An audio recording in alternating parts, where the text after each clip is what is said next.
جی السلام علیکم مفتی صاحب، میں آپ سے ایک سوال یہ کرنا چاہ رہا ہوں کہ ہم میں سے اکثر لوگ جو ہیں ہماری نمازیں قضا ہو چکی ہیں، یعنی قضا ہوئی تھیں۔ مثلا جیسے آج کل ہمارے معاشرے میں لوگ جو ہیں پہلے جمعہ نماز پڑھا کرتے تھے، پھر کبھی پڑھ لی کبھی نہیں پڑھی، پھر اگر ان کو ہدایت مل جاتی ہے یعنی کہ وہ دین کے راستے پہ آ جاتے ہیں تو 5 وقت کے نمازی ہو جاتے ہیں۔ پھر اگر ان کو خیال یہ آتا ہے کہ بھئی میں پہلے نماز کبھی پڑھتا تھا کبھی چھوڑ دیتا تھا، تو اب اس کا کیا قضا نمازیں لوٹانا کیا فرض ہے یا ضروری ہے، یا توبہ کرنا کافی ہے کہ اب میں نے توبہ کر لی اور میں 5 وقت کا نمازی ہو گیا ہوں؟ تو اس کے بارے میں ذرا بتائیے گا کہ فرض نمازوں کی قضا کے بارے میں۔ اور دوسرا، کیا یہ اختلافی مسئلہ ہے اس کے حوالے سے؟ اور تیسرا سوال یہ کہ اگر آپ یہ فرماتے ہیں کہ بھئی اس کو دہرانا ضروری ہے، تو جو نوافل ہم پڑھتے ہیں، تراویح پڑھ لی یا تہجد پڑھ لی یا دیگر اور نوافل، تو کیا پہلے ہم ان کو لٹائیں وہ زیادہ ضروری ہے یا تو نوافل پڑھیں؟ جزاک اللہ، یہ اس پہ ذرا بتائیے گا۔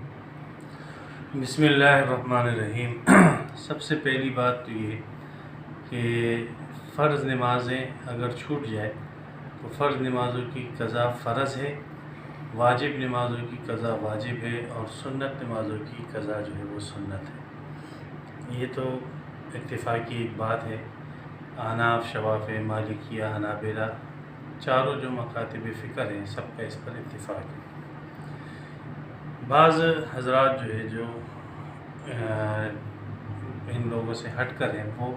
ان کا نظریہ یہ ہے کہ بس قضا نمازیں آپ نے کر لی ہے تو اب توبہ طائب ہو جائیں، ان قضا نمازوں کو لوٹانے کی ضرورت نہیں ہے۔ ان کا یہ قول جو ہے شریعت سے غفلت پر مبنی ہے۔ نبی اکرم صلی اللہ علیہ وسلم کی حدیث مبارکہ اس کے متعلق، قضا نمازوں کے متعلق بہت ساری آئی ہیں۔ آپ علیہ السلام نے فرمایا من نام عن صلاۃ او نسیہا فلیصلیھا اذا ذکرھا، جو شخص جو ہے کسی نماز کے پڑھنے سے سو گیا، یا او نسیہا، یا اس نے وہ نماز چھوڑ دی۔ نسیہ کے دو معنی ہوتے ہیں، یا بھول گیا یا اس نے چھوڑ دی، نسیان کے دو معنی۔ فلیصلیھا اذا ذکرھا، تو اس کو نماز کو دہرائے اور پڑھے جب بھی اسے یاد آئے، تو وہ اس نماز کو پڑھے اور دہرائے۔ یہ بخاری اور مسلم کی مسلم روایت ہے، صحیح روایت ہے۔ اس میں آپ علیہ السلام نے سونے والے شخص اور وہ شخص جو نماز کو بھول جائے یا وہ شخص جو نماز کو چھوڑ دے، اس کو یہ حکم دیا ہے کہ آپ نے نماز کو دہرانا ہے۔ اسی طرح غزوہ خندق کے موقع پر پیغمبر علیہ السلام کی نمازیں رہ گئیں، تو آپ علیہ السلام نے ان نمازوں کی ترتیب سے قضا کی۔ یہ حدیثیں جو ہے مسلم وغیرہ کے اندر آسانی سے مل جائے گی۔ اسی طرح ترمذی شریف میں حدیث ہے، نبی اکرم صلی اللہ علیہ وسلم نے فرمایا من لم یصلی رکعتي الفجر فلیصلیھما بعد ما تطلع الشمس، کہ جس آدمی نے فجر کی 2 سنتیں نہیں پڑھی تو وہ طلوع شمس کے بعد جو ہے اس کو پڑھ لے۔ تو آپ دیکھیں اسی طرح اور بھی مسلم کے اندر حدیث ہے کہ آپ علیہ السلام نے عصر کے بعد 2 رکعت نماز پڑھی، تو عرض کیا کہ اللہ کے رسول آپ تو عصر کے بعد نماز سے منع کرتے تھے، آپ نے فرمایا یہ میری 2 سنتیں تھیں جو ظہر کے بعد رہ گئی تھی، اس کی میں نے اب قضا کی۔ تو آپ علیہ السلام کے معمولات، آپ نے فرمایا جو شخص رات کو وطر نہ پڑھ پائے اور فجر میں اس کی آنکھ کھلے تو اس کو چاہیے کہ فجر میں ان وطروں کی قضا کر لے۔ تو اس قسم کی اگر آپ حدیثوں کو دیکھتے رہیں تو بہت ساری حدیثیں اس پر آپ کو مل جائے گی کہ قضا نمازیں جو ہے وہ انسان کے ذمہ لازم ہے، اور عقل کا بھی تقاضا یہ ہے کہ جو چیز اللہ کا حق ہے آپ کے اوپر اور آپ نے وہ ادا نہیں کیا ہے، تو جب تک آپ وہ حق ادا نہ کریں گے تو وہ حق آپ کے ذمہ باقی رہے گا۔ ایک تو یہ بات ہو گئی حدیثوں کے اعتبار سے۔ دوسری بات یہ ہے جو ان کو مغالطہ ہوا ہے، وہ یہ ہے کہ اصل میں نماز کے اندر 2 چیزیں ہیں۔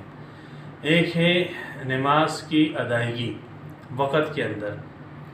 ایک ہے وقت کے اندر، اور ایک ہے مطلقاً نماز کی ادائیگی۔ اب ایک آدمی جو ہے جب وہ نماز کو ادا کرتا ہے، وقت کے اندر ادا کرتا ہے، تو اس نے دونوں کام کیے، نماز بھی ادا کر لی اور وقت کے اندر بھی، وقت کی بھی اس نے پاسداری کر لی۔ لیکن اگر کوئی شخص وقت کو پورا نہیں کرتا تو اس نے ایک حکم چھوڑ دیا، اب ایک حکم کے چھوڑنے کی وجہ سے اس پر یہ لازم نہیں ہے کہ وہ دوسرے حکم کو بھی چھوڑ دے۔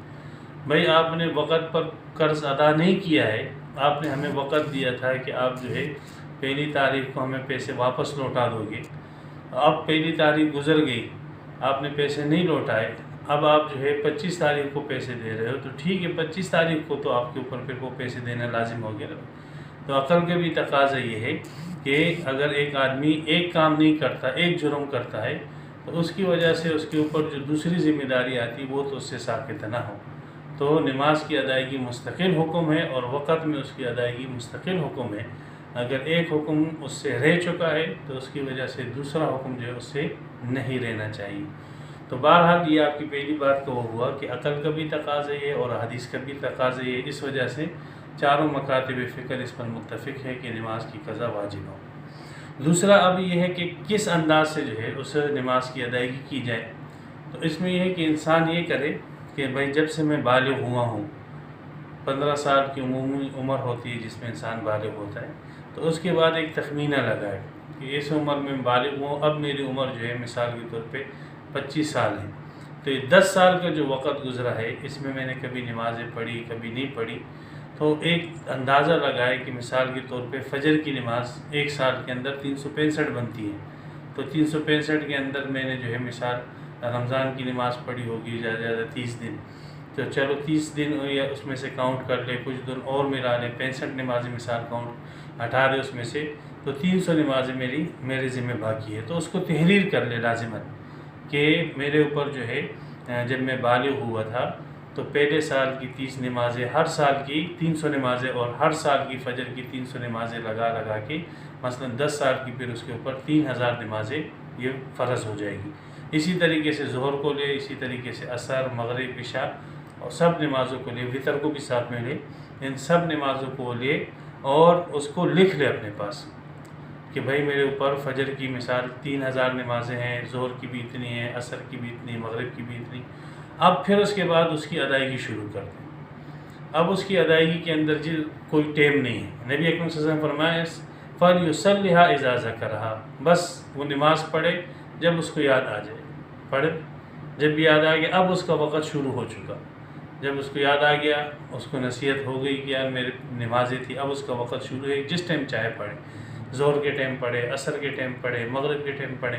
مغرب کی نماز ظہر کے ٹائم پڑھے، ظہر کی قضا نماز عشاء کے ٹائم پڑھے، کوئی اس کے اوپر پابندی نہیں ہے، بس اس کو ادا کرے اور ساتھ ساتھ وہاں سے کاٹتا جائے، اور وہ کہ بھئی آج میں نے 10 نمازیں پڑھ لی ہے، آج میں نے 20 پڑھ لی، آہستہ آہستہ ایک وقت انشاءاللہ ایسے ہوگا کہ اس کی تمام نمازیں جو ہے وہ جو ذمہ اس کے ذمہ تھا قرض، وہ سارا کا سارا ادا ہو جائے گا انشاءاللہ العظیم۔ اور اس میں پھر یہ کرے، فقہاء کرام نے یہ لکھا ہے کہ یہ نوافل کے بجائے یہ فرائض ادا کرے، مثلا اشراق کے نوافل ہیں، چاش کے نوافل، صلاۃ الاوابین ہے، عصر سے پہلے 4 رکعت سنت غیر موقدہ ہے، یا تہجد کی نماز ہے، تو ان نمازوں میں نوافل کے بجائے یہ قضا نمازوں کا اہتمام کرے، تو اس میں انشاءاللہ اس کو نفلوں کا ثواب بھی اللہ تعالیٰ دے دے گا، اور اس طریقے سے اس کی قضا نمازیں بھی ادا ہو جائے گی۔ تو نوافل میں اہتمام اس کا کریں۔ باقی یہ ہے کہ ہمارے فقہاء نے کہا ہے کہ سنتیں پڑھ لیں، سنتیں جو ہے نہ چھوڑے، اس لیے کہ سنتیں جو ہے پھر اس کا وہی ٹائم ہوتا ہے، اس ٹائم میں اگر اس کو ادا نہ کیا جائے تو پھر وہ نفل بن جاتی ہے، تو سنتیں ادا کرے، باقی نوافل کی جگہ جو ہے وہ قضا نمازیں ادا کرے، تو اس طریقے سے انشاءاللہ ایک وقت ایسے آئے گا کہ اس کی نمازیں سب مکمل ہو جائے گی، اور وقت پر جو اس نے نماز ادا نہ کی اس پر توبہ استغفار کرے کہ یا اللہ مجھ سے جرم عظیم ہوا تھا، میرے کو فلاں وقت میں نماز پڑھنی تھی وہ میں نہ کر پایا، تو اے اللہ مجھے معاف فرما، اس کے اوپر توبہ استغفار کرے اور نمازوں کی قضا کا اہتمام کرے۔ بس یہ ہے اس نماز کا طریقہ۔ اچھا مفتی صاحب، اس میں میرا ایک سوال یہ تھا کہ اگر کوئی شخص حساب لگائے کہ میری اتنی فجر کی ہیں، ظہر، عصر، مغرب، عشاء کی قضائیں، تو اس میں وہ یہ کہ چلو پہلے میں فجر کی نماز کو پکڑ لیتا ہوں کہ جتنی میری قضا ہوئی ہیں میں پہلے ان کو ہر دن لوٹاتا ہوں، تو وہ فجر کی نماز کثرت سے پڑھتا رہتا ہے اور اس کو کرتا ہے، تو کیا وہ اس طرح کر سکتا ہے یا ضروری ہے کہ وہ فجر، ظہر، عصر، مغرب، عشاء سب کو لے کے چلتا ہوا چلے؟ ایک تو یہ سوال ہے۔ دوسرا سوال یہ ہے کہ اب ایک شخص 60-70 سال کا ہو گیا اور وہ پیچھے مڑ کے دیکھتا ہے کہ میں اب نمازی بن رہا ہوں، اور پیچھے جو ہے میری 50 سال کی زندگی، جب میں بالغ ہوا تو 50 سال کی زندگی کی اتنی نمازیں، تو میرے مرنے سے پہلے تو یہ میں کمپلیٹ ہی نہیں کر سکوں گا، اور نہ میرے اندر اتنی طاقت ہے کہ میں کر سکوں، تو کیا اس کو بھی یہ سٹارٹ کر دینی چاہیے یہ سوچ کے کہ اللہ تعالیٰ اس کی اس کوشش پہ اس کو معاف کر دے گا؟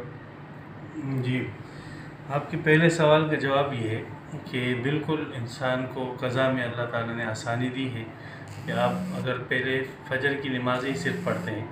اور پہلے فجر کو مکمل کرتے ہیں، پھر ظہر کی طرف آتے ہیں، پھر ظہر کی 10 سالہ نمازیں جو ہے وہ آپ ادا کرتے ہیں، پھر عصر کی طرف، اس طرح تدریجاً آپ سب نمازوں کو مکمل کرتے ہیں، آپ کے لیے اس کی گنجائش ہے، بالکل آپ ایسا کر سکتے ہیں۔ آپ پر یہ لازم نہیں ہے کہ پہلے ایک دن کی نماز فجر ظہر عصر مغرب پڑھیں، نہیں، آپ پہلے فجر پڑھ لیں، مکمل کر لیں،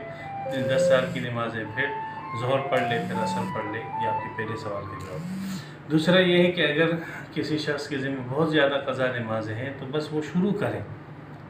یہ قضا نمازیں جو ہے یہ اس کی توبہ ہے تو اس کو شروع کریں۔ اب اگر اس کی زندگی نے وفا نہ کی تو انشاءاللہ اس نے توبہ کی طرف قدم بڑھایا ہے، تو اللہ تعالیٰ کی رحمت سے امید ہے کہ اللہ سبحانہ و تعالیٰ اس کی اس اٹھائے ہوئے قدم کی وجہ سے جو ہے اس کے عمل میں جو کمی کوتاہی ہوئی ہے اللہ تعالیٰ اس سے درگزر کر دے گے، معاف کر دے گے۔ ہمارے ہاں ایک اس کی اصلاح بھی میں ساتھ ساتھ کرتا چلوں کہ ہمارے ایک فقہا نے اور ہماری فقہ کے اندر یہ بات بھی ہے کہ اگر کسی شخص کی قضا نمازیں رہ گئی ہے تو وہ اس کے کفارہ ادا کر دے، فدیہ دے دے۔ تو میں نہیں سمجھتا کہ یہ مسئلہ درست ہے۔ اس مسئلے کو امام محمد رحمۃ اللہ علیہ کی طرف منسوب کیا جاتا ہے اور یہ کہا جاتا ہے کہ امام محمد نے اس مسئلے کو جو ہے بیان کیا ہے، استحساناً بیان کیا ہے، مطلب کوئی دلیل نہیں ہے ان کے پاس۔ تو صحیح یہ ہے کہ ابو داؤد شریف میں حدیث ہے کہ نبی اکرم صلی اللہ علیہ وسلم فرمایا کہ جس شخص کی نماز رہ جائے تو وہ اس کی قضا کرے، فَلَيْسَ لَهَا كَفَّارَةٌ إِلَّا ذَا، کہ اس کے لیے اور کوئی کفارہ نہیں ہے سوائے اس کے کہ اس نماز کو جو ہے ریپیٹ کرے۔ اس کا کفارہ یہی ہے کہ اس نماز کو ریپیٹ کرنا ہے۔ تو جب آپ علیہ السلام نے فرما دیا ہے کہ نماز کا کفارہ صرف اس کا ریپیٹ کرنا ہی ہے، تو یہ جو مالی صدقہ وغیرہ جو ہے ہمارے بعض فقہاء نے لکھ دیا، اس کی کوئی اصل نہیں، کوئی حقیقت نہیں ہے۔ لہذا یہ کہنا کہ اگر کوئی شخص مر جائے 10 سال کی نمازوں کا اتنے فدیہ دے دو اور اتنا جو ہے پیسہ دے دو، اس کی کوئی اصل اور حقیقت نہیں ہے۔ جو بات حدیث میں آئی ہے پیغمبر علیہ السلام نے کہ نماز کا کفارہ جو ہے اس کی ادائیگی ہے، تو اسی پر اکتفا کرنا چاہیے اور امام محمد رحمۃ اللہ علیہ کی اس قول سے جو ہے وہ معذرت کرنی چاہیے۔ اچھا مفتی صاحب، یہ جو عشاء کی نماز کی جو قضا ہے تو اس میں وطر بھی ہوتی ہے، تو وطر واجب ہے، تو اس کو بھی فرض 4 فرض کے ساتھ پھر 3 وطر بھی وہ پڑھے تاکہ واجب بھی ادا ہو؟ جی جی بالکل، میں نے شروع میں یہ عرض کیا تھا کہ واجبات کی جو قضا ہے پھر وہ واجب ہے، اور نبی اکرم صلی اللہ علیہ وسلم نے فرمایا کہ جس شخص نے وطر نہیں پڑھی اور صبح ہو گئی تو اس کو چاہیے کہ وہ وطر کی قضا کرے۔ تو ہماری جو 5 وقت کی نمازیں ہیں اس میں فرض کے علاوہ جو واجب نماز ہے وہ ایک وطر ہی ہے؟ جی جی وطر ہی۔ ٹھیک ہے، جزاک اللہ۔